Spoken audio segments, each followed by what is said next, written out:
বিশ্বের প্রথম 20 তলা এআই চালিত ভার্টিক্যাল ফার্ম কৃষিকে নিয়ে গেছে এক নতুন উচ্চতায়। চীনের মতো বিশাল জনসংখ্যার দেশে চাষযোগ্য জমির পরিমাণ সীমিত। এই সমস্যার সমাধান করতেই জন্ম নিয়েছে ভার্টিক্যাল ফার্মিং এর ধারণা। এখানে মাটির কোনো প্রয়োজনই নেই। হাইড্রোপনিক্স পদ্ধতিতে গাছপালা বেড়ে ওঠে পুষ্টিগুণ সমৃদ্ধ জলে, আর সূর্যের আলোর কাজ করে বিশেষ এলইডি লাইট, যা গাছের প্রয়োজন অনুযায়ী আলোর পরিমাণ নিয়ন্ত্রণ করে। কিন্তু এই পুরো খামারের মাস্টারমাইন্ড কে জানেন? কৃত্রিম বুদ্ধিমত্তা বা এআই। এই এআই 24 ঘন্টা ধরে তাপমাত্রা, আর্দ্রতা, কার্বন ডাই অক্সাইডের মাত্রা এবং গাছেদের পুষ্টির পরিমাণ নিখুঁতভাবে নিয়ন্ত্রণ করে। এমনকি কখন ফসল কাটার সময় হয়েছে সেই সিদ্ধান্তও নেয় এই এআই। ফলাফল, সামান্য জমিতে প্রতি বছর লক্ষ লক্ষ তাজা শাকসবজি উৎপাদন হচ্ছে।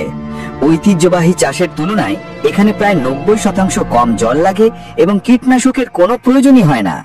এর মানে আপনি পাচ্ছেন সম্পূর্ণ নিরাপদ এবং তাজা খাবার, যা সরাসরি শহরের কেন্দ্র থেকেই আপনার কাছে পৌঁছে যাচ্ছে। শুধু চীনেই নয়, আমেরিকার ক্যালিফোর্নিয়ায় আয়ানক্স নামের একটি কোম্পানিও এমন রোবটিক ফার্ম তৈরি করেছে। তাদের অ্যাঙ্গাস নামের রোবট 1000 পাউন্ড ওজনের কাছের ট্রে এক জায়গা থেকে অন্য জায়গায় নিয়ে যায়, আর অন্য একটি রোবটিক বাহু নিখুঁতভাবে চারা রোপণ করে। শহুরে কৃষি এখন আর শুধু স্বপ্ন নয়, চীনের হাত ধরে তা এক অসাধারণ বাস্তবে পরিণত হয়েছে। কিন্তু ভবিষ্যতের কৃষি শুধু আকাশেই সীমাবদ্ধ নয়, আসল বিপ্লব তো ঘটছে মাঠের মাটিতে। ধান চীনের প্রধান খাদ্যশস্য, আর এর চাষ অত্যন্ত শ্রমসাধ্য। এক সময় ধান রোপণ করতে যেখানে বহু শ্রমিকের দিনরাত পরিশ্রম লাগতো, সেখানে এখন চীনের স্বয়ংক্রিয় রাইস ট্রান্সপ্লান্টার মেশিনগুলো মাঠে নেমে পড়েছে। জিপিএস প্রযুক্তির সাহায্যে এই মেশিনগুলো ঘন্টায় হাজার হাজার চারা সেন্টিমিটার স্তরের নির্ভুলতার সাথে রোপণ করছে। আর মাঠের সবচেয়ে বড় শত্রু আগাছার কি হবে, তার জন্য আছে ভবিষ্যতের সমাধান। দেখুন এই লেজার হুইড ওয়ারিয়ারকে। এটি কোনো সাধারণ যন্ত্র নয়। এর মাথায় রয়েছে হাই ডেফিনেশন ক্যামেরা এবং এআই ব্রেন। এটি চলার পথে এআই এর চোখ দিয়ে আগাছা খুঁজে বের করে এবং লেজারের নিখুঁত আঘাতে সেগুলোকে পুড়িয়ে দেয়, ফসলের কোনো ক্ষতি না করেই। এর মানে ক্ষতিকারক রাসায়নিকের ব্যবহার প্রায় শূন্য।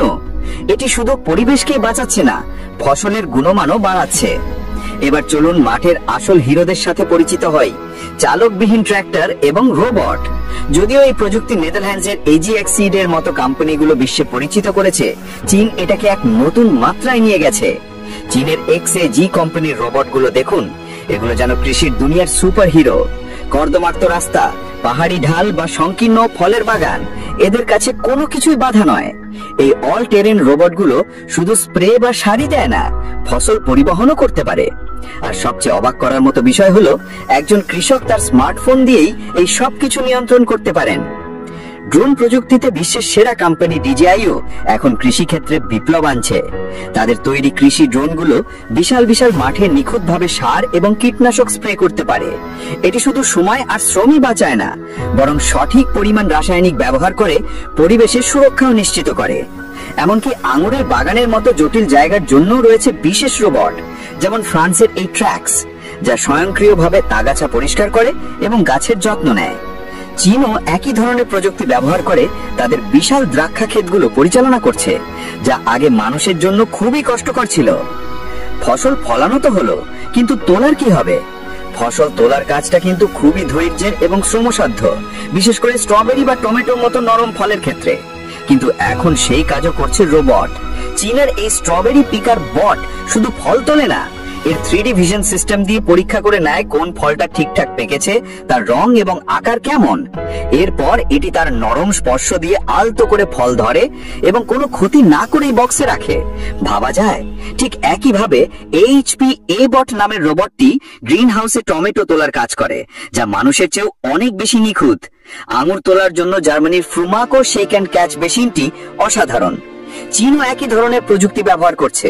এটি গাছকে আলতো করে ঝাঁকিয়ে ফল পেড়ে নেয় এবং ছাতার মতো একটি অংশে ধরে ফেলে, যাতে মাটিতে পড়ে নষ্ট না হয়।